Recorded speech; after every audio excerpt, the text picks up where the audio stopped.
Friends, this is Shubham here and welcome back to our channel. Guptas classes में आपका स्वागत करता हूं मैं। मेरा नाम है शुभम उपाध्याय और हम जैसे कि आपकी ये सीरीज चला रहे थे बैक टू बैक क्वेश्चंस को लेके, और हमने अब तक काफ़ी वीडियोस डाल दी हैं, like 3 to 4 videos we have on put over the YouTube channel. So you can please subscribe this channel Gupta's Classes for regular updates and for regular questions and answer series. Okay, in today's lecture we will discuss about financial management. We have already discussed about financial management in our previous video, but it was only of theory matter. The content was only of theory matter. Today we will discuss some questions and some questions and answers, like multiple choice questions. This video is relevant for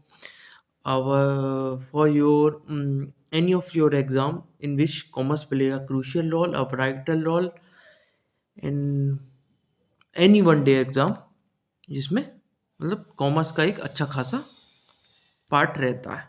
तो चलिए, स्वागत करता हूं मैं आपका और discuss करते हैं हम अपने क्वेश्चंस को।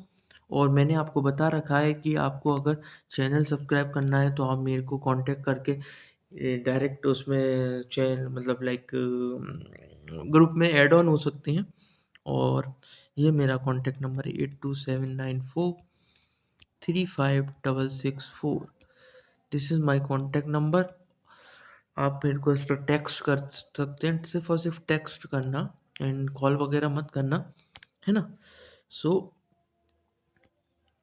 ये सब चीज़ों में आप मेरे को टेक्स्ट करके, है ना, आप नो मैंने डिलीट कर दिया नंबर। चलिए एक बार और दोबारा लिख देता हूँ 8279435664। This is my number. Okay, चलें स्टार्ट करें।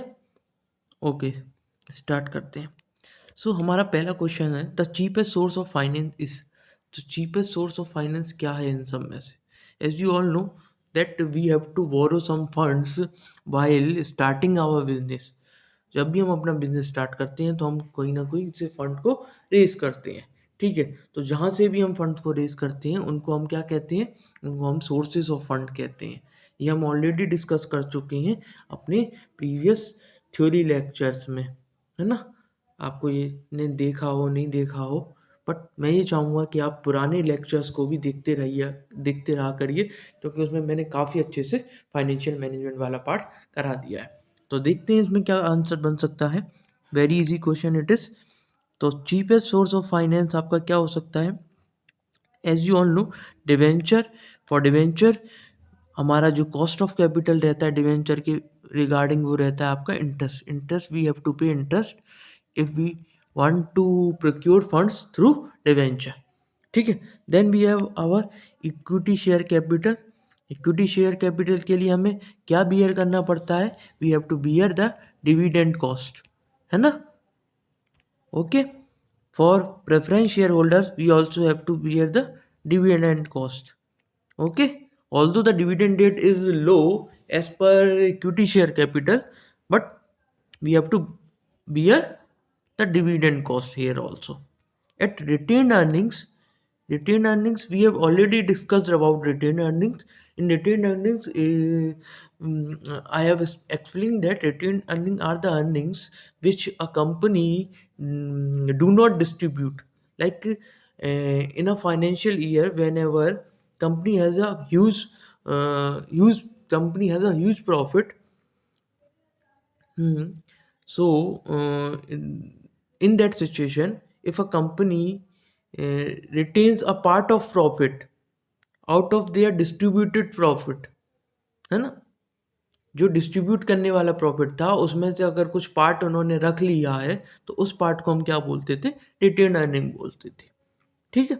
सो we can say like that कि retained earning is a part of profit which is not distributed among shareholders as dividend, but it is retained in the business. सो हमें यहाँ पे जो सबसे cheapest source of finance मिल सकता है वो मिल सकता है आपका रिटेन अर्निंग से। इसमें हमें इंटरेस्ट बियर की कॉस्ट बियर करनी पड़ेगी, इसमें डिविडेंड की कॉस्ट बियर करनी पड़ेगी, और प्रेफरेंस शेयर होल्डर में भी आपको डिविडेंड की कॉस्ट बियर करनी पड़ेगी। तो सबसे इजी और सबसे चीपेस्ट सोर्स जो मिल सकता है आपको इन सब में वो है रिटेन अर्निंग्स। तो आंसर क्या बन जाएगा आपका? Retained earnings. ठीक है, नेक्स्ट क्वेश्चन पे बढ़ते हैं। A decision to acquire a new and modern plant to upgrade an old one. अब ऐसा डिसीजन ले रहे हैं हम जिसमें हम क्या कर रहे हैं, एक नया प्लांट को एक्वायर कर रहे हैं ताकि हम अपने ओल्ड प्लांट को अपग्रेड कर सकें। तो इस तरीके के डिसीजन आप कौन से डिसीजन मेकिंग में करेंगे? हमने ऑलरेडी वहाँ पे जब आपको मैंने पढ़ाए थे, फाइनेंशियल मैनेजमेंट वाला पार्ट पढ़ाया था, है ना, तो मैंने आपको बताया था कि एक कंपनी के रिगार्डिंग आपको जब कंपनी सेटल्ड होती है, जब एस्टेब्लिश्ड होती है, तो उसको कुछ बहुत सारे डिसीजंस लेने पड़ते हैं, है ना। नॉट ओनली एस्टेब्लिशमेंट पॉइंट के रिगार्डिंग बट ये डे टू डे चीज़ें डिसीजंस भी होती हैं। ठीक है, अब इसमें कौन कौन से होते थे? एक तो होता था आपके इन्वेस्टमेंट डिसीजन होते थे, एक फाइनेंसिंग डिसीजन होते थे, ठीक है, और क्या होते थे? वर्किंग कैपिटल डिसीजन होते थे। ये सब डिसीजन हमने पढ़े थे। ओके, तो अब अगर किसी को नया प्लांट को एक्वायर करना है अपने ओल्ड प्लांट को अपडेट करने के लिए, तो इस तरीके के डिसीजन आपके काय में बनेंगे? क्या ये वर्किंग कैपिटल डिसीजन मेकिंग है? क्या ये इन्वेस्टमेंट डिसीजन मेकिंग है? क्या इनमें से कुछ भी नहीं है, या फाइनेंशियल डिसीजन मेकिंग? तो ये पार्ट बन जाएगा आपका इन्वेस्टमेंट डिसीजन मेकिंग का। ठीक है जी, हम ऑलरेडी डिस्कस कर चुके हैं हमारे थ्योरी लेक्चर्स में। आपने नहीं देखा है तो आप पीछे के वीडियो जाके देख सकते हैं। ठीक है, यहाँ पे सिर्फ मैं आगे बढ़ूंगा, क्वेश्चंस आंसर्स को समझाऊंगा। जहाँ पे मेरे को लगता है मैंने पहले कभी कुछ नहीं बताया है तो उन क्वेश्चंस में थोड़ा बहुत आपको बता दूंगा। ठीक है, चलिए तीसरे क्वेश्चंस को देखते हैं। Other things remaining the same, बाकी चीज़ों को सेम रखें, और अगर हम इंक्रीज कर दें tax rate on corporate profits, तो इससे हम पे क्या फ़र्क पड़ेगा, है ना। Make the debt relatively cheaper, क्या डेट जो है हमारी, जो हमने डेट ले रखी है, क्या वो हमें सस्ती पड़ेगी? क्या हमें जो डेट है वो थोड़ी कॉस्टली पड़ेगी? डियर का यहाँ पे क्या मतलब है? डियर इन द सेंस यहाँ पे कॉस्टली। ठीक है, और चीपर का मतलब चीपर आप समझ लीजिएगा। ठीक है ना, इनमें से कुछ नहीं, या फिर डेट पे कोई फर्क ही नहीं पड़ेगा। बताइए क्या क्या समझ में आता है आपको इन सब में, है ना। अगर हम अपना मतलब अगर टैक्स रेट बढ़ा दिया जाए कॉर्पोरेट प्रॉफिट्स में, तो हमको क्या होगा, क्या क्या चीज़ हो सकती है इनमें से? ठीक है, डेट का महंगा होने का सवाल ही नहीं है। As you all know, debt is a tax deductible, sorry, interest is a tax deductible expense, है ना। जो इंटरेस्ट जो होती है वो आपकी क्या होती है? टैक्स डिडक्टिबल एक्सपेंस होती है। और इंटरेस्ट हम काय पे पे करते हैं? वो हम पे करते हैं आपके डेट पे, है ना। तो जब हमारी कोई, मान लो सपोज करिए आपने डेट से 10% डेट पे आपने कुछ फंड रेज किया, ठीक है, फंड रेज किया आपने, है ना। और सपोज करिए आपका टैक्स रेट है 30%, तो ये जो डेट है का जो इंटरेस्ट है हम इसको काय में बियर करेंगे? हम इसको कॉस्ट में बियर करेंगे, अपनी कॉस्ट ऑफ प्रोडक्शन में बियर करेंगे। तो कॉस्ट ऑफ प्रोडक्शन पे जब बियर करेंगे तो जो 10% का जो आपका इंटरेस्ट था आफ्टर टैक्स वो कितना पड़ेगा आपको? 7% रह जाएगा खाली। ठीक है, तो इस केस में आपका जो ऑप्शन बन जाएगा इस केस में वो बन जाएगा कि अगर टैक्स रेट अगर कॉर्पोरेट प्रॉफिट पे बढ़ता है तो हमारे लिए जो डेट होती है वो क्या होती है? रिलेटिवली चीपर हो जाती है। क्यों क्यों हो जाती है? क्योंकि टैक्स वो इंटरेस्ट है को हम टैक्स डिडक्टिबल एक्सपेंस की तरह ट्रीट करते हैं। ओके, चले नेक्स्ट क्वेश्चन पे। नेक्स्ट क्वेश्चन है हमारा, companies with a higher growth pattern are likely to. अब वो क्या कह रहा है कि ऐसी कंपनी जिनका ग्रोथ पैटर्न रहता है, मतलब हायर ग्रोथ पैटर्न रहता है। हायर ग्रोथ पैटर्न का मतलब जो कंटिन्यूसली ग्रो कर रही हैं। ग्रो करने का मतलब यहाँ पे क्या है? ग्रो करने का मतलब यहाँ पे कि आपको ग्रोथ कैसे नजर आएगी कंपनी की? कंपनी की ग्रोथ यहाँ पे ऐसे नजर आएगी कि कंपनी क्या कर रही है? अपनी आप को एक्सपेंड कर रही है, अपने आप को डाइवर्सिफाई कर रही है। डाइवर्सिफाई का मतलब होता है कि पहले वो एक ही तरीके के बिजनेस में डील करती थी, अब उसने कुछ और भी बिजनेस अपने स्टार्ट कर दिए हैं। ठीक है, तो उसको हम कहेंगे डाइवर्सिफाई करना अपने बिजनेस को। प्रोडक्ट्स को डाइवर्सिफाई करना, बिजनेस को डाइवर्सिफाई करना, एक्सपेंड करना। ठीक है, तो यहाँ पे वो कह रहा है कि अगर कंपनी क्या है हायर ग्रोथ पैटर्न चल रहा है कंपनी का, तो इनमें से कौन सी चीजें देखने को मिल सकती हैं। तो dividend are not affected by growth consideration.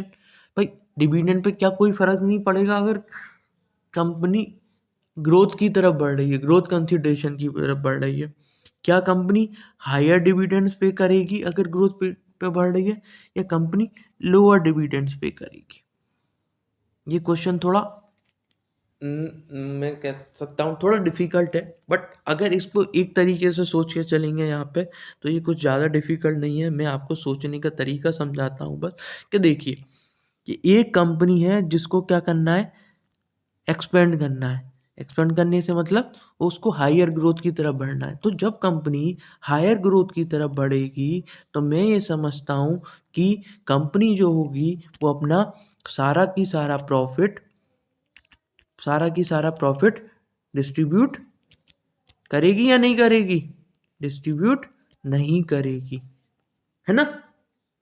अगर कंपनी को हायर ग्रोथ की तरफ बढ़ना है, तो पैटर्न की तरफ बढ़ना है, तो क्या ऐसा माना जाता है आमतौर पे कि कंपनी क्या करेगी, फिर अपना सारा की सारा प्रॉफिट्स को सॉरी डिस्ट्रीब्यूट नहीं करेगी। वो क्या करेगी, फिर कुछ ना कुछ रिटेन अर्निंग्स क्या करेगी, रखेगी अपने पास। रिटेन अर्निंग्स में ऑलरेडी आपको समझा चुका हूँ। तो वो रिटेन अर्निंग्स रखेगी वो किसके वास्ते रखेगी, वो अपने कंपनी को ग्रोथ की तरफ एक्सपेंड करने के वास्ते रखेगी। ग्रोथ की तरफ एक्सपेंड करने के वास्ते रखेगी। ये एक्सपेंड करने के लिए मैंने ये 3 जो साइन दिखाए हैं, ग्रोथ की तरफ बढ़ने के वास्ते वो रखेगी। तो ऐसे केस में अब वो देखिए कि क्या वो डिविडेंड पे कोई फर्क नहीं पड़ेगा। बताइए, डिविडेंड पे फर्क तो पड़ेगा कि अगर उन्हें कंपनी को अपने पास प्रॉफिट रिटेन रखना है तो उनको डिविडेंड नहीं बांटना पड़ेगा। भाई डिविडेंड बांटेंगे तो प्रॉफिट कम हो जाएगा ना, तो ऐसे में वो ग्रोथ नहीं कर पाएगी कंपनी। भाई उसको जहाँ पे भी ऑलरेडी अब कैपिटल डिसीजन मेकिंग करनी है अपने अगले प्रोजेक्ट में, उसके लिए उनको पैसा चाहिए। पैसा कहाँ से आएगा, वो ऑलरेडी जो प्रॉफिट्स कमाया उसको वो अगर डिस्ट्रीब्यूट ना करें तभी तो उन पर पैसा रिटेन रहेगा।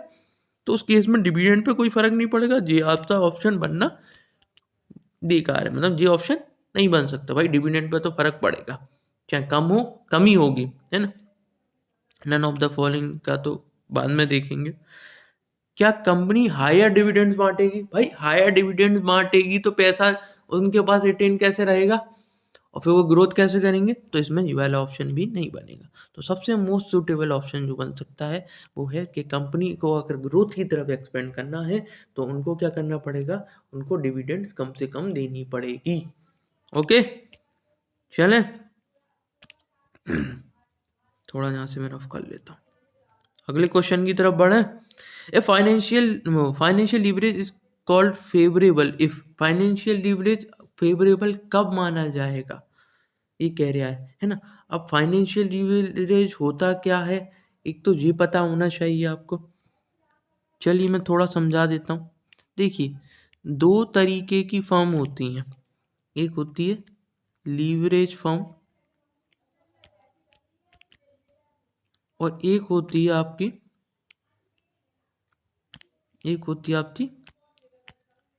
अनलीवरेज फर्म। यहाँ से मैं थोड़ा रफ कर देता हूँ, ये ग्रोथ पैटर्न की लाइन है ना। आपका भी ग्रोथ पैटर्न बढ़ेगा अगर आप मेरी वीडियोस रोजाना देखेंगे तो, ठीक है। कोई नहीं, मजाक कर रहा, पर अच्छी लगती हैं तो देखा करिए। तो लीवरेज फर्म में क्या होता है, लीवरेज फर्म में ऐसा है कि अगर पहले हम अनलीवरेज फर्म को देखते हैं।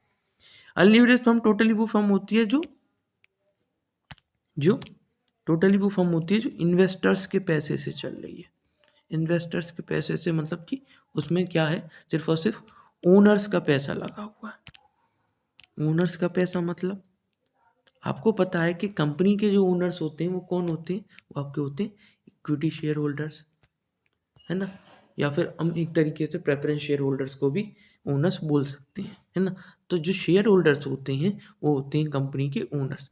तो इनका अगर टोटली पैसा लगा है ना, तो कहने का मतलब है अगर कंपनी 100% इक्विटी बेस्ड कंपनी है, 100% इक्विटी बेस्ड कंपनी है, तो उस स्थिति में हम उसको क्या कहेंगे, एक अनलीवरेज फंड कहेंगे।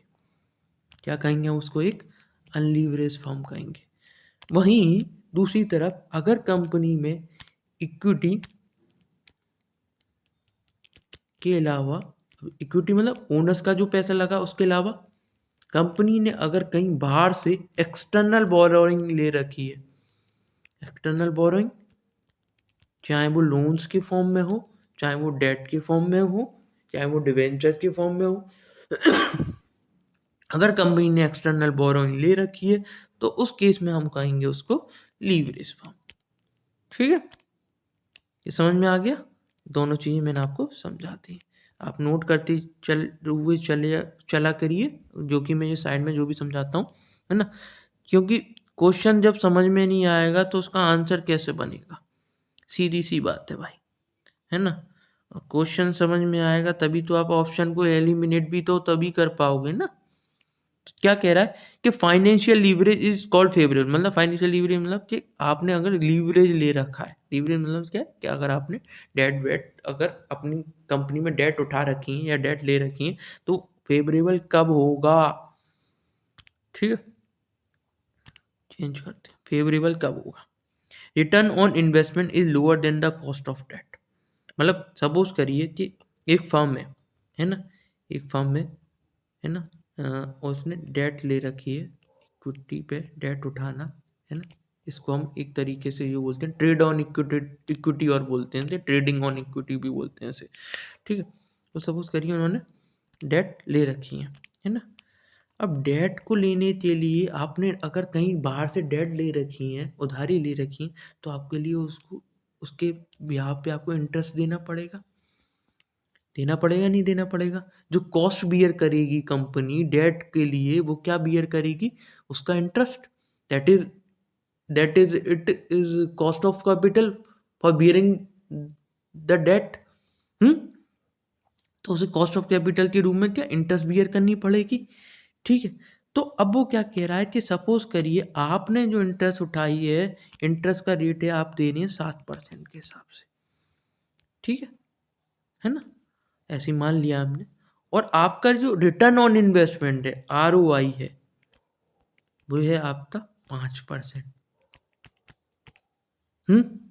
तो क्या ये फेवरेबल सिचुएशन बनेगी, क्या कह रहे हैं, return on investment is lower than the cost of debt. भाई आपने जो कॉस्ट ऑफ डेट है, आप मान लो जहां से उधार लेके आ रहे हो वहां पे तो आप उसको 7% दे रहे हो, मतलब 100 रुपए की उधारी भी ली है तो 7 रुपए बाहर वाले को दे रहे हो, और कमा उस जो भी आपने पैसा उठाया उस पर सिर्फ 5 रुपए ही रहे हो। तो क्या ये फेवरेबल सिचुएशन है डेट उठाने के लिए, भाई आप तो कर्जा लेके और कर्जे में जा रहे हो, तो ये ऑप्शन तो बन नहीं से रहा। ठीक, चलिए दूसरा देखते, if the degree of existing financial leverage is low. अब क्या कह रहा है कि जो डिग्री है एग्जिस्टिंग फाइनेंशियल लेवरेज वो लो है। एग्जिस्टिंग फाइनेंशियल लेवरेज का मतलब यहाँ पे ये रखा है गया है कि आपकी जो कंडीशन है, लाइक आपने जो डेट उठा रखी है ना, और उसके अलावा मतलब जैसे आप ऑलरेडी कहीं ना कहीं डेट में थे और उसके अलावा आपने और अपने ऊपर डेट ले रखी है ना, तो उस केस में क्या होगा, आपकी जो एग्जिस्टिंग फाइनेंशियल लेवरेज है वो लो हो जाएगा। तो इस केस में भी हमारा जो फाइनेंशियल लेवरेज मतलब और डेट उठाना रिस्की रहेगा। ठीक है, तीसरा कहता है ROI is higher than the cost of debt. अब इस केस को रिवर्स कर लेते हैं, है ना। यहाँ पे अब हमें सपोज करो जो हमने जो इंटरेस्ट देनी पड़ रही है, इंटरेस्ट देनी पड़ रही है डेट पे जो इंटरेस्ट देनी पड़ रही है, सपोज करनी देनी पड़ रही है 7%, है ना। और हमको ROI रिटर्न ऑन इन्वेस्टमेंट, जो पैसा हम बाहर से लेके आए हैं हमें उस पर कितना मिल रहा है, लेट सपोज 10% मिल रहा है। तो जी कंडीशन ज़्यादा फेवरेबल है या वो वाली थी, है ना। तो इसमें जी वाला ये ऑप्शन बन जाएगा। कि भाई ROI आपको क्या मिल रहा है, ज़्यादा मिल रहा है। जितने भी आप बाहर से कर्जा लेके आ रहे हैं उससे को लगा के आपको जब फ़ायदा ही नहीं हुआ तो वो कर्जा लेना तो बेकार है ना। तो इसी केस में आपका फाइनेंशियल लीवरेज क्या होगा, फेवरेबल होगा।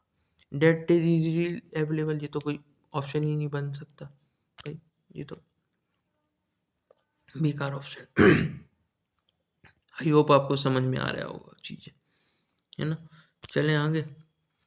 Higher debt equity ratio result in, अब वही बात कर रहा है कि सपोज करो कि डेट अपॉन इक्विटी, अब ये हायर है ना। तो अगर हायर होगा तो इसमें क्या होगा, हायर तो क्या क्या हो सकता है देखते हैं। Higher degree of financial risk, financial risk की हायर डिग्री रह सकती है भाई, रह सकती है। सपोज करो आपने इक्विटी है आपकी, सपोज करो 50%, है ना, और 50% ही आपकी डेट है ना। तो इक्विटी पे तो क्या है कि उनको भाई आप पैसा दो या मत दो, डिविडेंड पे करो नहीं करो, उन्हें उनसे फ़र्क नहीं पड़ता है। लाइक उनको ऐसा ऑब्लिगेशन नहीं है कि इक्विटी शेयर होल्डर्स को आपको पे करना ही करना है। But at the in the case of debenture holders there is a obligation on the company to pay their interest, है ना। तो अब इनका इंटरेस्ट पे करने का है, और या फिर इनको लाइक लॉन्ग टर्म में लेट सपोज आफ्टर 5 ईयर इनका जो पेमेंट है वो भी आपको बियर करना पड़ेगा। तो इस केस में क्या बन सकता है, अगर आपने हायर डेट ले रखी है ओवर इक्विटी तो आपको फाइनेंशियल रिस्क झेलने को मिल सकती है। तो जी ऑप्शन पहला वाला बन सकता है। दूसरा देखते हैं कि दूसरा बन सकता है नहीं बन सकता। हायर ईपीएस, हायर ईपीएस का मतलब क्या है, अगर भाई हायर डेट इक्विटी है तो देखो अगर डेट ज़्यादा है तो इंटरेस्ट भी ज़्यादा होगी, नो डाउट। इंटरेस्ट ज़्यादा होगी तो कॉस्ट ऑफ प्रोडक्शन ज़्यादा होगा, कॉस्ट ऑफ प्रोडक्शन ज़्यादा होगा तो आफ्टर टैक्स टैक्स डिडक्टिबल जो आइटम्स रहते हैं आपके डिविडेंड वगैरह, किसके लिए, आपके पहले सबसे पहले आप प्रेफरेंस शेयर होल्डर्स को मीटअप करोगे ना। अगर प्रेफरेंस शेयर होल्डर्स कंपनी में अगर नहीं है तो फिर बाकी जो भी बचता है वो किसका हो जाता है, इक्विटी शेयर होल्डर्स का। और इक्विटी शेयर होल्डर्स अपॉन आप नंबर ऑफ इक्विटी शेयर्स लगाओगे, लाइक जो भी टोट होंगे कंपनी में, तो उससे हमें क्या मिलेगा, ईपीएस मिलेगा। अब इंटरेस्ट रेट ज़्यादा होगा, इंटरेस्ट ज़्यादा कॉस्ट ऑफ प्रोडक्शन में करोगे तो ईपीएस यहाँ पे कम आएगा ज़्यादा आएगा। भाई इंटरेस्ट का खर्चा बढ़ेगा तो कॉस्ट ऑफ प्रोडक्शन बढ़ेगा, और कॉस्ट ऑफ प्रोडक्शन बढ़ेगा तो आफ्टर टैक्स आपके पास क्या रह जाएगा, कम चीज़ें रह जाएंगी, कम अमाउंट रह जाएगा। तो इस केस में हाइयर ईपीएस तो बनने से रहा। ये ऑप्शन भी गलत हो गया। लोअर फाइनेंशियल रिस्क, भाई जब डेट उठाई है तो लोअर फाइनेंशियल रिस्क का तो सवाल ही नहीं उठता ना। डेट का मतलब है रिस्क, है ना। Higher degree of operating risk, operating risk चलिए हम इसको ऑप्शन ट्रीट कर सकते हैं as a nature, as a इस वास्ते कि आपको इंटरेस्ट बियर करनी पड़ेगी। बट जब डेट उठाते हैं तो डेट आप किस तरीके से उठाते हैं, debt is a long term borrowings. Debt में क्या रहता है टोटली आपका मोस्टली लॉन्ग टर्म बोरोइंग से रहती हैं। तो लॉन्ग टर्म बोरोइंग से रहती हैं तो उस केस में जो रिस्क ज़्यादा बनती है वो आपकी मिलती है फाइनेंशियल रिस्क। तो इसका आंसर क्या बन जाएगा, higher degree of financial risk. ठीक है, अगला देखते हैं। Higher working capital usually result in, अब हायर वर्किंग कैपिटल का मतलब क्या होता है, वर्किंग कैपिटल का मतलब ही क्या होता है, आप पहले यही बता दीजिए, आपको क्या समझ में आता है वर्किंग कैपिटल से। चलिए मैं बता देता हूँ। वर्किंग कैपिटल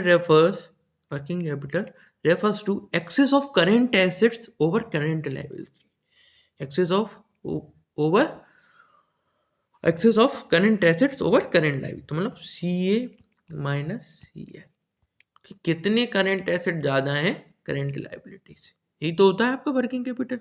तो वर्किंग कैपिटल अगर ज़्यादा लगी हुई है ना, तो इस केस में क्या माना जाएगा, हायर करंट रेशो माना जाएगा। भाई हायर करंट रेशो तो ऑब्वियसली होगा, क्योंकि करंट एसेट जब ज़्यादा होंगे, है ना, करंट लायबिलिटी से, तभी तो आपका करंट रेशो ज़्यादा बनेगा। और वर्किंग कैपिटल का मतलब ही ये है कि करंट एसेट क्या होनी चाहिए, करंट लायबिलिटी से ज़्यादा, है ना, तभी तो वर्किंग कैपिटल होगी। तो ये वाला ऑप्शन मतलब ये पॉइंट तो बन गया। हायर रिस्क, जब हाई वर्किंग कैपिटल होगी तो ये तो जाहिर सी बात है कि रिस्क हायर ही होगी, है ना। भाई आपने क्या है, एक एक्सेस अमाउंट में ज़्यादा पैसा लगा रखा है, आपका बिजनेस में ज़्यादा रनिंग हो रही है वर्किंग कैपिटल की, तो रिस्क विल बी हाई। ये वाला पॉइंट भी सही है। हायर प्रॉफिट, ये कोई पॉइंट नहीं बनता कि हायर, ठीक है। हायर प्रॉफिट, एक मिनट देखिए, higher current ratio, higher is, हाँ ठीक है, हायर प्रॉफिट भी बन सकता है, लाइक कि आपने वर्किंग कैपिटल ज़्यादा लगा रखी है, आपका बिजनेस रनिंग में चल रहा है, बार बार आपका जो साइकिल है वो बहुत ज़्यादा रनिंग में है, तो हायर प्रॉफिट हो सकता है। तो पहला ऑप्शन बन सकता है, बाकी चीज़ें भी देखते हैं, शायद से कोई और ऑप्शन भी अच्छा हो, इससे ज़्यादा अच्छा हो। दूसरे में लोअर इक्विटी, इक्विटी से तो कोई मतलब ही नहीं है यहाँ पे, हायर वर्किंग कैपिटल का इक्विटी से कोई मतलब नहीं है यहाँ पे। लोअर रिस्क, रिस्क कम हो ही नहीं सकती, यहाँ पे रिस्क का फैक्टर आ गया तो ये ऑप्शन बन नहीं सकता। हायर रिस्क यहाँ पे सही है, चलो प्रॉफिट भी हायर है, पर लोअर करेंट रेशो, फिर से ये ऑप्शन में गलत हो गया, तो ये ऑप्शन नहीं बन सकता। हायर इक्विटी, इक्विटी से कोई मतलब नहीं है, यहाँ पे लोअर रिस्क भी हो गया, रिस्क विल भी हायर रहेगी और लोअर प्रॉफिट रहेगा, तो ऑप्शन ए ही बन जाएगा। ठीक है, आई होप आपको समझ में आ रहा होगा जो मैं यहाँ पे इमलासी पढ़ रहा हूँ, है ना। अगर आपने चीज़ें रीड कर रखी हैं, पहले पढ़ रखा है फाइनेंशियल मैनेजमेंट, तो नो डाउट आपको समझ में आइडिया होगा। चलिए एक बहुत आसान से क्वेश्चन पे चलते हैं। Current asset are those asset which get converted into cash. बताइए जल्दी, ये तो बहुत इजी सा क्वेश्चन है, इसमें ज़्यादा सोचने की जरूरत नहीं है। करंट एसेट वो एसेट होते हैं जो कैश में कन्वर्ट हो जाते हैं, कितने टाइम में, विद इन अ ईयर। ठीक है, अगला क्वेश्चन देखते हैं। Financial planning arrives eight, financial planning में हमको क्या करना पड़ता हो, क्या करना होता है, लाइक फाइनेंशियल प्लानिंग की कब जरूरत पड़ती है।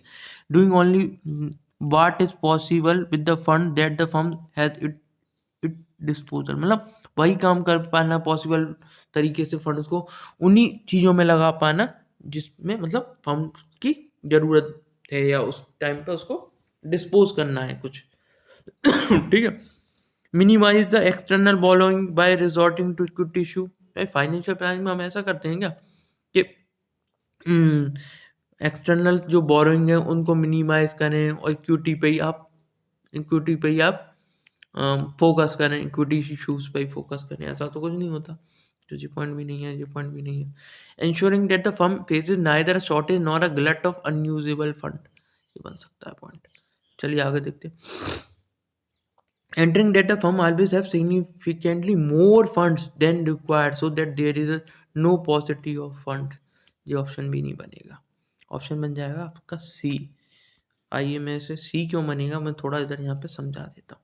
लास्ट वाले केस में पहला वाला ऑप्शन तो आपको समझ में ही आ गया कि मतलब पैसे से वही फंड से वही काम कर पाना, जैसे 4 काम है आपके, है ना, आपकी 4 प्रेफरेंस है, तो आप 4 में से जो एक प्रेफरेंस पूरी हो पा रही है उसमें आपका फंड्स लगा देना, ये कहना चाह रहा है। क्या ये फाइनेंशियल प्लानिंग का मतलब है? नहीं, ऐसा तो नहीं है ना। ठीक है, दूसरे केस में क्या कह रहा है कि एक्सटर्नल बोरिंग को, आप बाहर से पैसा जो उठा रहे हो उसको मिनिमाइज कर दें और इक्विटी शेयर्स या इक्विटी इश्यूज पे आप टोटली डिपेंडेंट हो जाए, ये भी फाइनेंशियल प्लानिंग नहीं कहती है। ठीक है, तीसरा मैं आपको तीसरे कहना चाह रहा है कि फर्म पे कभी भी ना तो शॉर्टेज रहे पैसे की, ना ऐसा हो कि बहुत ज़्यादा आइडल फंड्स पड़ा हुआ है। आइडल फंड मतलब कि बेकार पड़ा हुआ है, आइडियल फंड्स पड़ा हुआ है बहुत ज़्यादा, मतलब ऐसा पड़ा हुआ है कि लाइक हमें ज़रूरत है कि मतलब कि लेट सपोज हमें जितने फंड्स की ज़रूरत है उतना ही अवेलेबल है ना, उससे एक्सीड नहीं कर रहा है, मतलब लाइक, मतलब एक तरीके से हम कह सकते हैं ऑप्टिमम यूटिलाइजेशन ऑफ फंड्स, है ना। अब आखिरी वाले में वो कह रहा है कि firms always have a significant more funds than required, मतलब जितने की जरूरत है उससे ज़्यादा फंड पड़ा हुआ है ताकि हमें पॉस ना फील करना पड़े, पॉसिसिटी नहीं आए फंड्स में, फंड्स के बीच में रुकावट नहीं आए। भाई ऐसा तो नहीं है ना, मतलब जरूरत है आपको 1 करोड़ की, आपके फर्म में पड़े हुए 10 करोड़, तो 9 करोड़ तो आइडल पड़ा हुआ है ना, भाई उसको कहीं लगाओ, उससे बिजनेस करो, उससे रिटर्न जनरेट करो और ज़्यादा, है ना। तो ऑप्शन क्या बन जाएगा आपका, सी बन जाएगा। मैंने काफ़ी अच्छे से समझा दिया है, और नहीं समझ में आया होगा तो आप मुझे कमेंट कर सकते हैं। Which of the following investment decision is odd one out, इसमें से कौन सा ऐसा डिसीजन है इन्वेस्टमेंट डिसीजन जो ऑड वन आउट है इन सब में, मतलब सबसे अलग है। आइए देखते हैं। Decision with regard to inventory, inventory के हिसाब से डिसीजन लेना है, इन्वेंट्री डिसीजन मेकिंग करनी है। इन्वेंट्री यहाँ पे समझ में आ गया हो, स्टॉक के रिगार्डिंग अगर आपको कोई डिसीजन लेना। Decision regard to receivables, bills receivable और आइदर बिल्स, हाँ ट्रेड रिसीवेबल्स ना, डेटर और रिसीवेबल के हिसाब से अगर आपको कोई डिसीजन लेने हैं तो वो कैसे डिसीजन लोगे आप, है ना। Decision with regard to cash, cash management करना है, कैश के रिगार्डिंग डिसीजन लेनी है, ठीक है। Decision with regard to new machinery installation, नई मशीनरी लगानी है, उसके हिसाब से अगर आपको कोई इन्वेस्टमेंट डिसीजन लेना है। तो इसमें कौन सा ऑड वन आउट है? देखिए, इन्वेंट्री के डिसीजन के रिगार्डिंग जो डिसीजन लिए जाते हैं वो आपको लिए जाते हैं वर्किंग कैपिटल में, वर्किंग कैपिटल डिसीजन मेकिंग में लिए जाते हैं। रिसीवेबल्स के अकॉर्डिंग भी जब डिसीजन मेकिंग की जाती है तो वर्किंग कैपिटल डिसीजन मेकिंग में की जाती है, ये शॉर्ट टर्म के लिए है ना।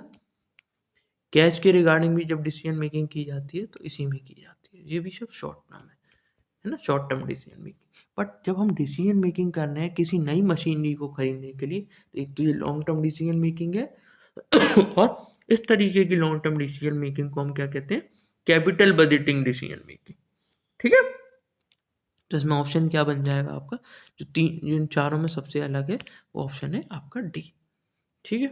कोई डाउट नहीं होना चाहिए आपको, इसलिए मैंने चारों ऑप्शन समझा दिए, ठीक है। और आप मेरे को कमेंट बॉक्स में बता सकते हैं आपको मेरा पढ़ाना कैसा लगता है, ठीक है। चलिए अगला question, consider the following information statement if a company has strong cash flow position. मतलब कंपनी की कैसी है? Strong cash flow position. Cash flow position मतलब क्या है कि उस पर कैश जो इनफ्लो हो रहा है कैश का वो बहुत अच्छा हो रहा है ना, मतलब उसकी सेल्स वेल्स अच्छी खासी हो रही है, ठीक। It would be more suitable for it to opt for डेब्ट फाइनेंसिंग, क्या उसके लिए अच्छा है कि वो डेट फाइनेंसिंग की तरफ क्या करे, ध्यान दे। मतलब अगर कंपनी के पास कैश फ्लो अच्छे खासे हैं, स्टेबल कैश फ्लो है, उसकी अच्छी खासी सेल्स हैं, है ना, कैश इनफ्लो अच्छा खासा हो रहा है, स्टेबल हो रहा है, तो क्या कंपनी को डेट की तरफ फाइनेंसिंग करना पड़ा? मतलब जब उसे सोर्स ऑफ फंड की जरूरत है तो क्या उसको डेट, क्या वो डेट से उठा ले, उसके लिए ये ज्यादा सूटेबल है? पहले स्टेटमेंट में ये कहना चाह रहा है।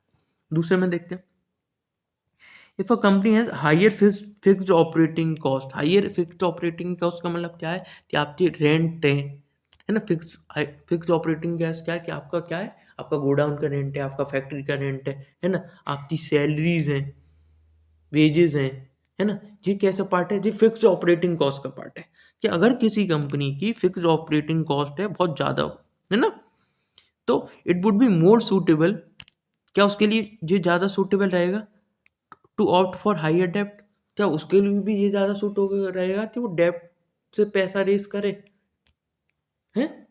विच of the following alternative is correct with regard to given information? बताइए क्या रहेगा, कौन सा ऑप्शन बन जाएगा भाई?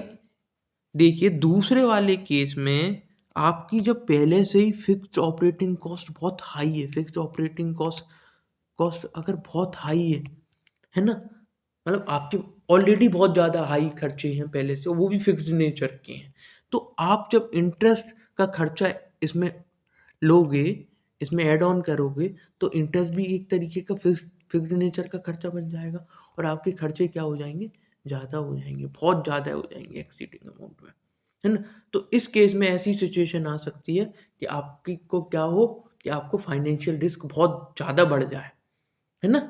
तो मैं ये चीज़ों को मतलब करूँगा, मैं ये सोचता हूँ कि ये वाला पॉइंट गलत है कि कंपनी को इतना इतना ओवर नहीं करना चाहिए, लाइक कि फाइनेंशियल रिस्क इतनी ज़्यादा बियर करे, है ना, और कंपनी का डब्बा बैठ जाएगा, बंद हो जाएगी। इफ अ कंपनी है स्ट्रॉन्ग कैश फ्लो पोजीशन, भाई कैश फ्लो आ ही रहे हैं, लगातार आ रहे हैं, स्टेबल आ रहे हैं, तो उठा लो भाई पैसा, डेट से उठा लोगे, तो जब आपके पास ऑलरेडी कैश फ्लो स्टेबल है तो आप इंटरेस्ट जो बियर करनी है वो टाइमली पे कर दोगे, तो इस केस में जो ऑप्शन बन जाएगा वो ऑप्शन बन जाएगा 1। पहला स्टेटमेंट ही करेक्ट है, बाकी सब रंग।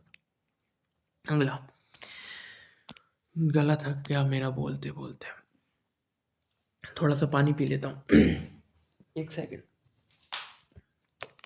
पॉज करके पीऊँ, पॉज कर दिया था मैंने, चलिए पानी पी लिया।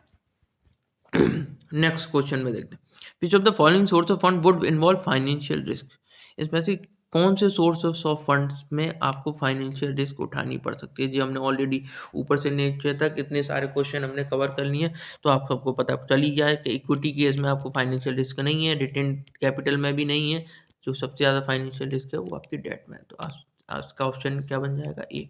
विच of the following factor imply that the requirement of working capital would be low for a firm.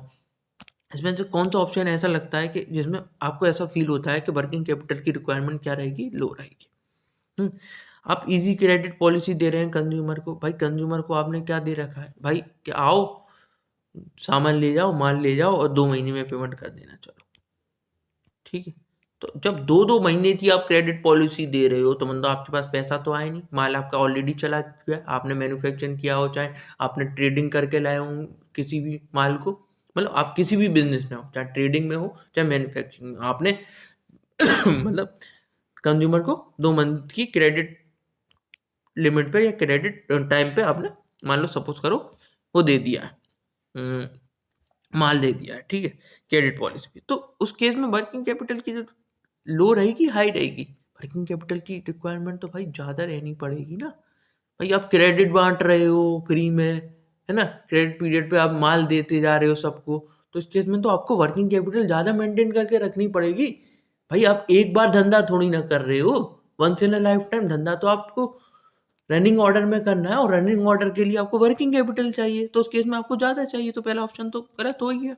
दूसरा, easy availability of raw material, raw material आपको इजीली अवेलेबल हो जा रहा है ना, आपके पास पैसा है या नहीं है उससे कोई मतलब नहीं है यहाँ पे, है ना। आपको क्या मिल जा रहा है, टाइमली इजीली रॉ मटेरियल मिल जा रहा है, आपको इजीली रॉ मटेरियल बन जा रहा है, तो आप क्या कर लोगे, उसको इजीली फिनिश गुड्स में वो कर लोगे कन्वर्ट, और फिनिश गुड में कन्वर्ट करके आप क्या कर सकते हो, इजीली बेच सकते हो। तो इस केस में वर्किंग कैपिटल की रिक्वायरमेंट लो रहे हाई रहे कोई फर्क नहीं पड़ता, पर लो रह रही है तो मतलब लो है तो इजीली रॉ मटेरियल मिल जा रहा है, तो अगर वर्किंग कैपिटल लो भी है आपके पास तो कोई तो चल जाएगा आपका काम। अगला है boom period in business cycle. Business cycle में बूम पीरियड चल रहा है, मतलब उछाल चल रहा है बहुत ज़्यादा, है ना। बूम पीरियड का मतलब क्या होता है, भाई आपकी सेल्स वगैरह बहुत अच्छी खासी चल रही है लगातार, मतलब डिमांड बहुत ज़्यादा है आपके प्रोडक्टों की, है ना। जब प्रोडक्ट की डिमांड ज़्यादा होगी, सेल ज़्यादा होगी, तो आपको क्या करना पड़ेगा, आपको तुरंत की तुरंत फिर क्या करना पड़ेगा, आपको न्यू ऑर्डर करना, आपकी को डिमांड फुलफिल करने के लिए सप्लाई को भी आपको रेज करना पड़ेगा, और सप्लाई को रेज करना पड़ेगा तो आपको नंबर ऑफ आपका जो टर्नओवर है या आपका जो प्रोडक्शन है उसको बढ़ाना पड़ेगा, और जब प्रोडक्शन बढ़ाओगे तो आपको वर्किंग कैपिटल आपको कम रखनी पड़ेगी ज़्यादा रखनी पड़ेगी, सब ज़्यादा रखनी पड़ेगी, तो ये ऑप्शन भी नहीं बनेगा। लॉन्ग प्रोडक्शन साइकिल, आपकी प्रोडक्शन साइकिल बहुत लंबी है, मान लो आप रॉ मटेरियल परचेज करके ला रहे हो, फिर उसको WIP में 20-30 दिन लग रहे हैं, है ना, फिर गुड्स बनने में उसको 2 महीने लग रहे हैं, है ना, फिर गुड्स बन के रखा हुआ है, बेचने में आपको 1 महीना लग रहा है, फिर क्रेडिट पॉलिसी भी है। तो भाई जब आपकी लंबी प्रोडक्शन साइकिल है तो उस केस में आपको पैसा ज़्यादा रखना पड़ेगा कम रखना पड़ेगा अपने पास, पैसा आपको ज़्यादा मेंटेन करके रखना पड़ेगा ना, है ना। सपोज करो रॉ मटेरियल लिया है, ठीक है, या आपने सब कुछ फिनिश गुड बना के बेच दिया, है ना, और क्रेडिट पॉलिसी पे बेच दिया, अब आपके पास पैसा ही नहीं है अगली बार रॉ मटेरियल लेने का, हम तो वर्किंग कैपिटल आपको क्या रखनी पड़ेगी, हाई रखनी पड़ेगी ना कि नो। तो इसमें सबसे बेस्ट ऑप्शन जो बन जाता है वो बन जाता है easily availability of raw material वाला, ठीक है, बाकी के ऑप्शन गलत है, ठीक है। चलें, a long term investment decision is called as decision and are in nature, ठीक। जो लॉन्ग टर्म डिसीजन वाले जो long term investment decision is called as, यहाँ पे ब्लैंक था ऐसा है ना, फिर उसके बाद डिसीजन था एंड आर के बाद फिर ब्लैंक था इन नेचर, ऐसे है ये क्वेश्चन, ठीक है, समझ में आ गया। इसमें 2 ब्लैंक है, फिल इन द ब्लैंक्स पढ़ने हमें। तो वो क्या कह रहा है, एक लॉन्ग टर्म इन्वेस्टमेंट डिसीजन को हम क्या कहते हैं, है ना। तो मैंने ऑलरेडी आपको बता रखा है कि जो लॉन्ग टर्म इन्वेस्टमेंट डिसीजन होते हैं उनको हम बोलते हैं कैपिटल बजटिंग डिसीजन, है ना। और ये इस तरीके के जो डिसीजन होते हैं आप उनको इरिवर्सिबल होते हैं, वो आप उसमें वापस नहीं आ सकते। Once you make that decision, once you opt for that decision, you can't take it back, है ना। तो इसका ऑप्शन, इसका आंसर क्या बन जाएगा? पहला वाला बन जाएगा। ठीक है, इसमें वही था, ये वाला तो ऑप्शन बनने से रहा, है ना, क्योंकि लॉन्ग टर्म की बात कर रहा है। कैपिटल डिसीजन मेकिंग क्या होती है? शॉर्ट टर्म की। Working capital decision making short term के लिए होती है, ये भी नहीं बनता। और ये रिवर्सिबल वाला भी नहीं बनता, क्योंकि मैंने आपको ऑलरेडी बता दिया कि वो ऐसे डिसीजन मेकिंग आप रिवर्स नहीं कर सकते, है ना। Capital structure is optimal when the ratio of debt and is such that the value of increases. अरे इधर फिर से ब्लैंक है यार, ब्लैंक छोड़ दिए हैं यार। यहाँ पे एक तो capital structure optimum when the ratio of debt and के बाद यहाँ पे ब्लैंक है ना। डेट एंड इज, फिर उसके बाद is such that the value of के बाद फिर एक ब्लैंक। ठीक है, तो क्या कहना चाह रहा है कि कैपिटल स्ट्रक्चर कब ऑप्टिमल माना जाएगा? कि मतलब एक ऐसा ऑप्टिमल कैपिटल स्ट्रक्चर का मतलब ये है कि ना तो उसमें बहुत ज़्यादा डेट हो, जो आपने फंड्स रेज कर रखे हैं, जो सोर्सेज ऑफ फंड रेज कर रखे हैं, आपने अपनी कंपनी में जो एक कैपिटल स्ट्रक्चर बना रखा है, वो इस तरीके का होना चाहिए, ना तो उसमें बहुत ज़्यादा डेट हो, है ना, और ऐसा भी नहीं होना चाहिए कि ना उसमें बहुत कम डेट हो। मतलब कि आपको डेट और इक्विटी का जो रेशियो है वो बिल्कुल बरकरार रखना है, बिल्कुल ऑप्टिमम रखना है, बैलेंस फॉर्म में रखना है। ठीक है, तो यहाँ पर कैपिटल स्ट्रक्चर की बात कर रहा है तो पहले ऑप्शन में डेट है तो दूसरे ऑप्शन में इक्विटी आएगा, जाहिर सी बात है, रिटेन अर्निंग से तो कोई मतलब नहीं होगा, है ना। ठीक है, अब वो क्या कह रहा है, तो इस तरीके का होना चाहिए कैपिटल स्ट्रक्चर ऑप्टिमम कि डेट और इक्विटी का बैलेंस बना रहे रेशो का, और उससे क्या इंक्रीज हो, किसकी वैल्यू इंक्रीज हो? इक्विटी शेयर की वैल्यू इंक्रीज हो। क्योंकि भाई जो इक्विटी शेयर होल्डर्स हैं वही तो एक तरीके से बर्डन सह रहे हैं डेट का। वो सबसे ज्यादा रिस्क लेके जो बर्डन सह रहे हैं वो वही तो सह रहे हैं, और उनको ही बेचारों को इंक्रीज ना मिले अपने शेयर में, है ना, तो वो बेकार है ना। तो ऑप्शन बन जाएगा इसका B. Which of the following forms the first step in the process of financial planning, है ना। अब फाइनेंशियल प्लानिंग का फर्स्ट स्टेप क्या होगा इन सब में से? मैंने फाइनेंशियल प्लानिंग आपको समझाया था थ्योरी लेक्चर में, क्या होता है फाइनेंशियल प्लानिंग का मतलब। प्लानिंग का मतलब ये होता है, पहले तो आपको प्लानिंग ही पता होना चाहिए। प्लानिंग का मतलब क्या होता है कि आपको क्या करना है, प्लान करना है। ठीक है, क्यों करना है प्लान? ताकि आप अपनी गोल्स और ऑब्जेक्टिव्स को क्या करो, मीट कर सको, है ना। अब यहाँ पे फाइनेंशियल जुड़ गया तो आप जो आपके जो फाइनेंस के जो गोल्स हैं, जो ऑब्जेक्टिव्स हैं, उनको मीट कर सको। तो प्लानिंग उस सिचुएशन में होगी, फाइनेंशियल प्लानिंग के फर्स्ट उस सिचुएशन में होगी, पहले आप ये देखोगे कि आपका करंट फाइनेंशियल स्टेटस क्या है ना। तभी तो आप पता लगाओगे कि आपको कहाँ इन्वेस्टमेंट करना है, कितने का करना है, या कहाँ से फंड रेज करना है। आपको अपनी, लेट सपोज कि मैंने बिजनेस स्टार्ट किया, है ना। अब मैंने बिजनेस स्टार्ट किया तो मैं डायरेक्ट किसी से पैसा मांगने तो नहीं चला जाऊंगा ना। पहले मुझे ये तो पता होना चाहिए कि मेरी जेब में आखिर कितना पैसा ऑलरेडी है। अपना फाइनेंशियल स्टेटस देखूंगा ना, कि सपोज करो मेरे को 1 करोड़ का कोई काम धंधा खोलना है, तो मेरी जेब में ऑलरेडी कितना है। हम्म ठीक है, फिर उसके बाद मैं रेस करने की सोचूंगा ना। तो उस केस में हम देखेंगे, केस में पहला ऑप्शन क्या रहेगा, estimating the requirement of fund. भाई ये हम करेंगे, बट ये थोड़ा लेटर ऑन करेंगे, पहले हम अपना करंट फाइनेंशियल स्टेटस देखेंगे। फिर एस्टिमेटिंग द सेल्स। ठीक है, क्या हम अपनी सेल्स का एस्टिमेट लगा के चलेंगे कि भाई सेल्स से इतना पैसा आ रहा है, तब जाते हम देखें कि हम पे और कितना फंड को हमें रेज करना पड़ेगा। ये हो सकता है। प्रिपरेशन ऑफ फाइनेंशियल स्टेटमेंट, ये तो हो ही नहीं सकता। एस्टिमेटिंग एक्सपेक्टेड प्रॉफिट, ये भी हो सकता है, but at a later on stage. तो जब भी हम फाइनेंशियल प्लानिंग करेंगे तो उसमें प्रोसेस में हम सबसे पहले देखेंगे कि आपकी करंट पोजीशन क्या है, करंट फाइनेंशियल स्टेटस क्या है। और करंट फाइनेंशियल स्टेटस आपसे पहले तब पता चलेगा कि ऑलरेडी आपके पास क्या है आपकी जेब में।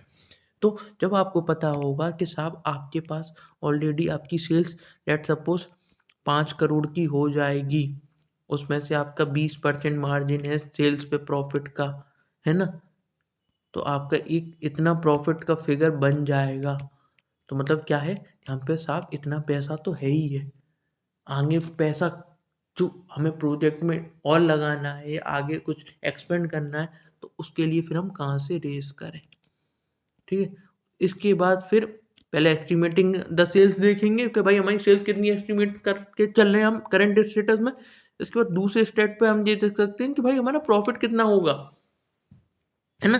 तभी तो हम देखेंगे हमारी जेब में क्या है, पहले वो देखेंगे सेल्स, फिर प्रॉफिट, और फिर उसके बाद देखेंगे कि अब कितनी रिक्वायरमेंट बची है भाई पैसे की, क्यों हमें रेज करना है। तो ये सब चीज़ें हम लेके चलेंगे। तो इसमें जो ऑप्शन बन जाएगा आपका ऑप्शन नंबर बी। ठीक है, चले। Paragon limited is a shoe manufacturing firm. Paragon limited as we all know, Paragon क्या बनाती है, चप्पलें बनाती हैं, शूज बनाती हैं। तो शू मैन्युफैक्चरिंग फर्म है। Recently it open a new factory, उसने अपनी एक नई फैक्ट्री डाली है। कहाँ पर डाली है, मुंबई में। चलिए, in a given situation have been made decisions has, मतलब इस सिचुएशन में उसने को कौन सा डिसीजन मेकिंग करना पड़ेगा। क्या उसको कैपिटल वर्किंग का डिसीजन मेकिंग करनी पड़ेगी, है ना, ये करनी पड़ेगी, डिविडेंड डिसीजन मेकिंग करनी पड़ेगी, फाइनेंसिंग की डिसीजन मेकिंग करनी पड़ेगी, कैपिटल वेटिंग की डिसीजन मेकिंग करेंगे। यहाँ पे सपोज करिए कि आपने जब नई फैक्ट्री डाली है, तो आपको क्या करने पड़ेंगे, आपको बहुत सारी मशीनरीज में इन्वेस्टमेंट करना पड़ेगा, आपको प्लांट्स खरीदने पड़ेंगे, हो सकता है आपको कोई जगह भी ऑक्यूपाई करनी पड़े। तो वो आप क्या करोगे, वो आप शॉर्ट टर्म के लिए तो नहीं करोगे। ज़ाहिर सी बात है, आपने कोई फैक्ट्री खोली है तो आप शॉर्ट टर्म के लिए खोलोगे क्या, नहीं, वो आपके लॉन्ग टर्म के लिए रहने वाली है। मशीनरी भी आपकी लॉन्ग टर्म इन्वेस्टमेंट, वो है आपकी डिसीजन मेकिंग। तो इस केस में बाकी कोई ऑप्शन तो बनता नहीं है। देखिए, वर्किंग कैपिटल का तो आप बाद में सोचेंगे जब फैक्ट्री रनिंग में पहुंच जाएगी। डिविडेंड मेकिंग का तब होगा जब आप फैक्ट्री आपकी प्रॉफिट कमाने लग जाएगी। फाइनेंसिंग का मतलब ये है कि ये तब होता, फाइनेंसिंग तब हो सकता कि अगर आप सोच रहे हैं फैक्ट्री खोलने की, यहाँ पे ओपन हो चुकी ऑलरेडी, तो मतलब आपको सोर्स ऑफ फंड है थोड़ा, है ना। तो ये सबसे अच्छा ऑप्शन यहाँ पे बन जाएगा कैपिटल बजटिंग का। ठीक है, ये खोलें या ना खोलें, ठीक है। ये फाइनेंस का भी बन सकता है, बट इसमें सबसे बेस्ट जो मेरे को लगा वो कैपिटल बजटिंग है। तो ऑप्शन डी बन जाएगा आपका। ठीक है, the basic objective of financial management is to maximise the wealth of, भाई बहुत इजी क्वेश्चन है, हजारों दफे आ चुका है आपके अलग अलग डिफरेंट डिफरेंट एमसीक्यू एग्जाम्स में, है ना। तो बेसिक ऑब्जेक्टिव क्या होता है फाइनेंशियल मैनेजमेंट, वेल्थ को मैक्सिमाइज करना है, किसकी, शेयर होल्डर्स की, सबको जान पता है। ठीक है, अगला, consider the following two statement. Statement one दे रहा है, one of the objective of financial planning. Financial planning का एक ऑब्जेक्टिव ये भी रहता है क्या, क्या है देखते हैं।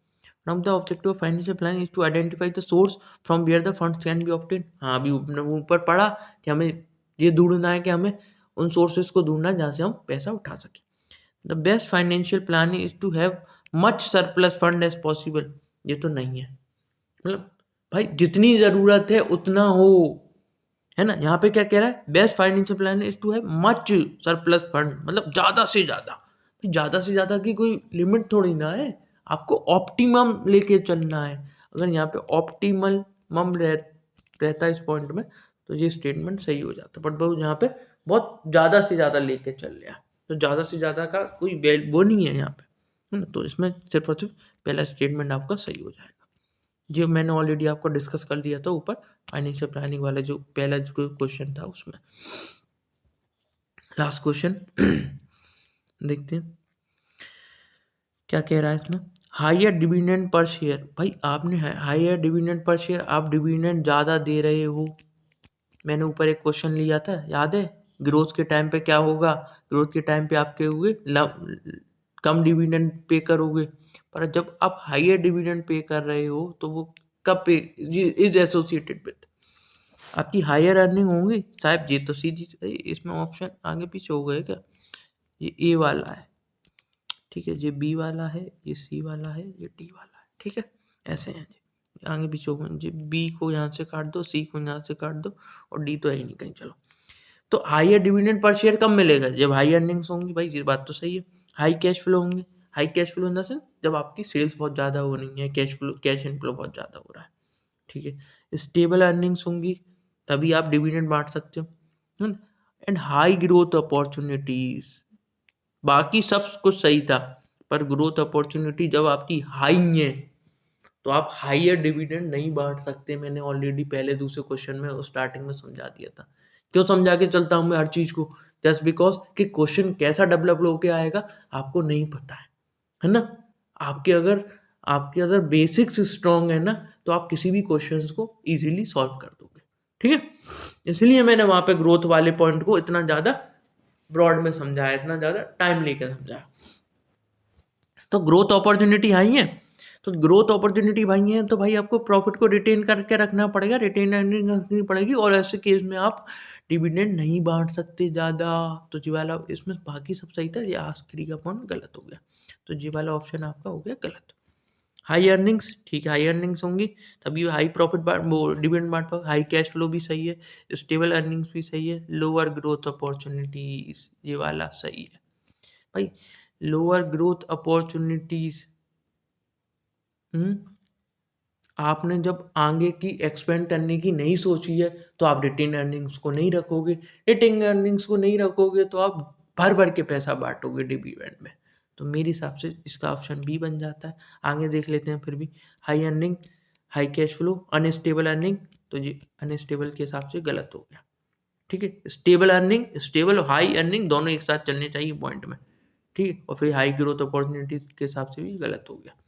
हाई अर्निंग सही है, लो कैश फ्लो, भाई कैश फ्लो ही लो है तो हाई अर्निंग कैसी हो जाएगी? ये कॉन्ट्राडिक्ट कर रही है दोनों बातें एक दूसरे से, है ना। यहाँ पे ये दोनों बातें एक दूसरे से कॉन्ट्राडिक्ट कर रही हैं। हाई अर्निंग है पर अनस्टेबल अर्निंग है, चलो ये तो भी हल्की फुल्की में मान सकता हूँ, बट ये तो टोटली कॉन्ट्राडिक्ट कर रही है, तो इसका ऑप्शन जो बन जाएगा वो भी बन जाएगा। ठीक है, चलिए ये लेक्चर भी आपका ओवर हो गया। इसमें हमने फाइनेंशियल मैनेजमेंट के जो आपके क्वेश्चन थे उनमें हमने काफ़ी डिस्कशन किया, काफ़ी अच्छे से किया। आपको अगर मेरा ये कार्य, मेरा जो मतलब पढ़ाना अच्छा लगता है तो आप मेरे को मेरे वीडियोस पे जाके लाइक कर सकते हैं, है ना।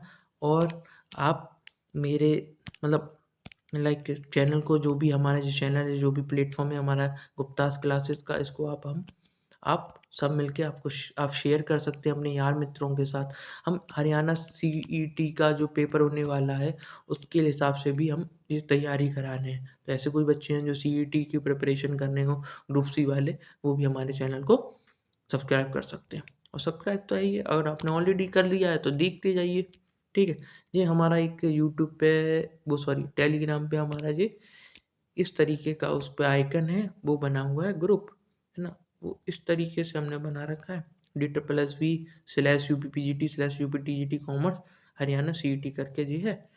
तो उस पे जाके आप सर्च करेंगे ऊपर सर्च बॉक्स में, तो आपको हमारा जो ग्रुप मिल जाएगा, उसमें जाके आप ऐड ऑन हो सकते हैं अगर आपको ऐसा लगता है, क्योंकि सारी पीडीएफ मैं वहीं पे डाल देता हूँ लेक्चर का। या फिर अगर आपके पास ऑलरेडी पीडीएफ है तो आपको कुछ नहीं करना है, आपको सिर्फ इस लिंक पर टैप करना है और आपकी जो विंडो ओपन होगी एक, और विंडो आपको सीधे ले जाएगी हमारे टेलीग्राम ग्रुप पे। तो ठीक है, बने रहिए मेरे साथ। अगले लेक्चर में देखते हैं आगे क्या डिस्कस करेंगे। बाय बाय, टेक केयर, शुभ रात्रि, शब खैर।